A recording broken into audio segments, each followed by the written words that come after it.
चर्चा के केंद्र में अरविंद केजरीवाल, हाशिए पर विपक्ष के अन्य नेता। आखिर मोदी की जाल में कैसे फंसा इंडिया गठबंधन?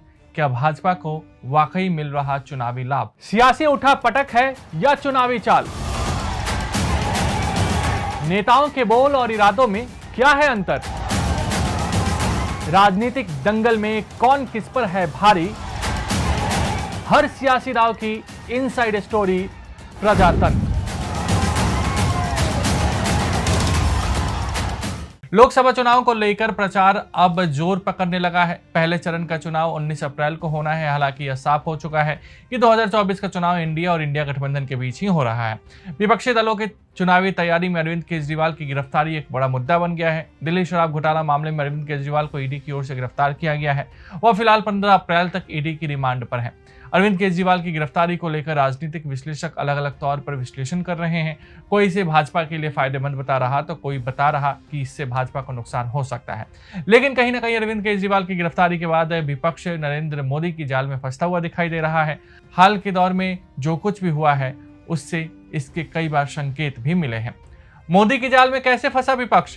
केजरीवाल की गिरफ्तारी के बाद ऐसा लग रहा है कि विपक्ष की राजनीति दिल्ली के मुख्यमंत्री के इर्द गिर्द आ गई है और आम आदमी पार्टी केंद्र में है। किसी और पार्टी की चर्चा नहीं हो रही है। इसके अलावा किसी अन्य मुद्दे पर भी उतनी चर्चा नहीं हो रही जितना कि चुनाव के दौरान होता रहा है।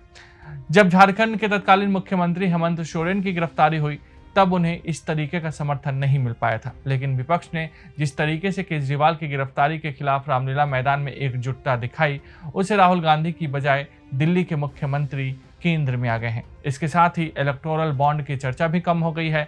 विपक्ष के एजेंडे को भी भाजपा ने सीमित कर दिया है। सामाजिक न्याय, जातिगत जनगणना का मुद्दा भी जो हावी हो रहा था उसको भी कम करने में मदद मिली है।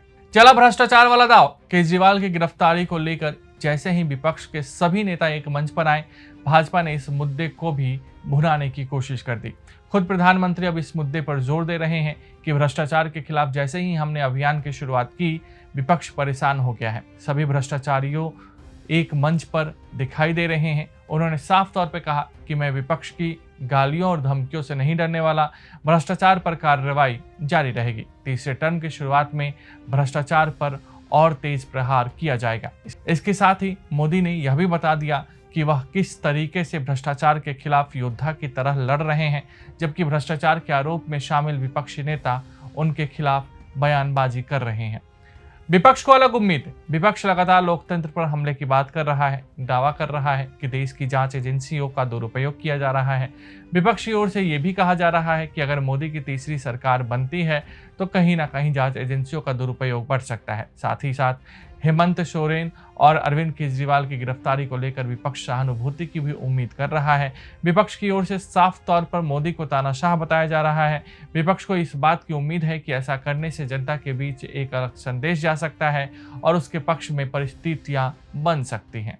ये वक्त नहीं, एक मुकदमा है। ये वक्त नहीं, एक मुकदमा है। या तो गवाही दो या गूंगे हो जाओ, या गवाही दे दो या गूंगे हो जाओ, हमेशा हमेशा के लिए। ये उनका कहना है। या हमारे पास आओ, गवाही दो, या नहीं तो गूंगे हो जाओ। इसीलिए आज केजरीवाल जी को, आज हेमंत सोरेन जी को अंदर डाल दिया। क्या हिसाब गुनाह था भाई? अब बाद में भी कर सकते थे।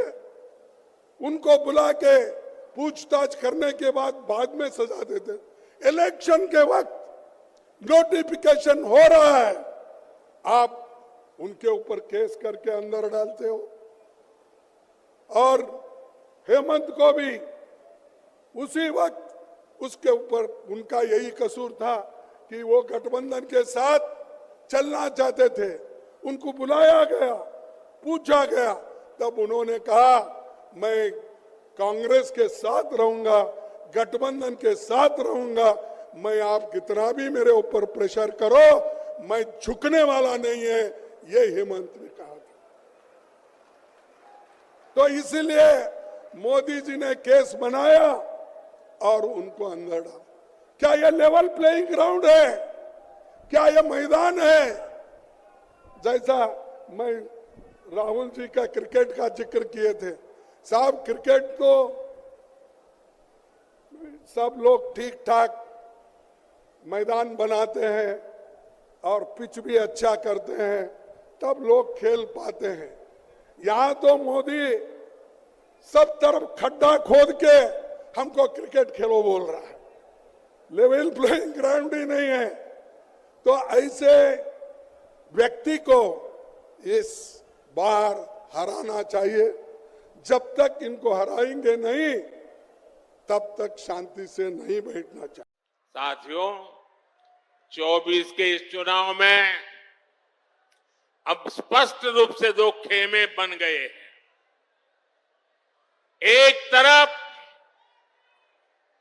हम लोग ईमानदारी और पारदर्शिता जनता जनार्दन के सामने लेकर के आए हैं।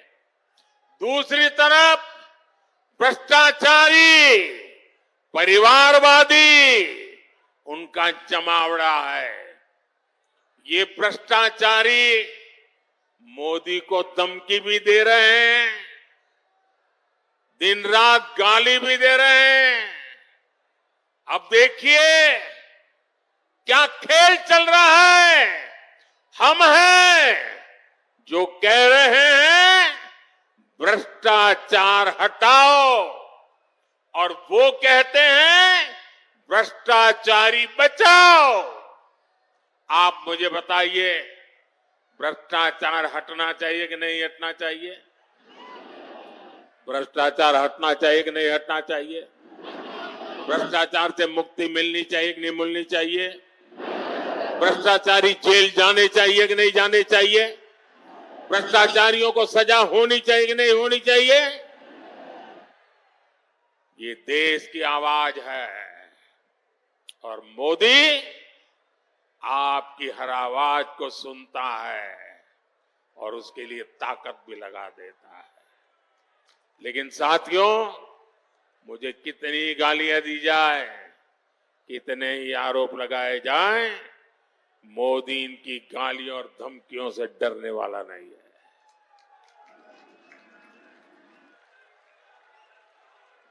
हर भ्रष्ट पर कार्रवाई जारी रहेगी और तीसरे टर्म की शुरुआत में अब 2-2.25 महीने बाकी रहे हैं, बहुत कम समय बाकी रह गया है। तीसरे टर्म में भ्रष्टाचार पर और तेज प्रहार होगा, ये मैं आपको गारंटी देने आया हूं। भ्रष्टाचार हर गरीब का हक छीनता है, हर मध्यम वर्ग का हक छीनता है, और मैं गरीब का हक, मध्यम वर्ग का हक किसी को भी छीनने नहीं दूंगा। ये मोदी की गारंटी है।